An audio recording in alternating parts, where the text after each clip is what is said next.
ওই জিল্লু মাল দে।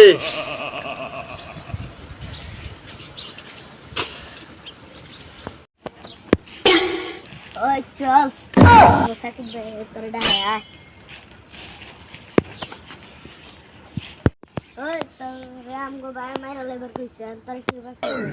হ্যাঁ আমি বাঁচাবো তোর এক গুলি করবো ভাই।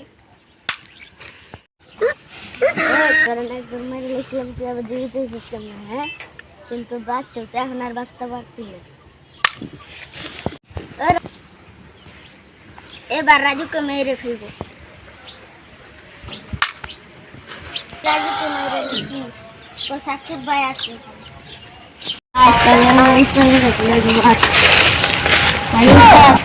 একটা বিচার করে তোমার নাম কি? ইমন। ইমন, এদিক দাঁড়াও। এদিকে আসো। তোমার নাম কি? ফাতেমা। ফাতেমা। কিরে রাজু, তুই কোথায় চাস? রাস্তার মধ্যে ফেলছি রাস্তার মধ্যে পাইছো নদী ধারে? তোমরা দুজন খুঁজে গেছিলা? আমার চিনো? এই এলাকাতে আমার সবাই এক নামে চিনে, আর ওরা আমার চিনে না। এলাকায় বসবাস করো কতজন মেয়েরা, আমার চিনো না? হ্যাঁ নতুন এসো?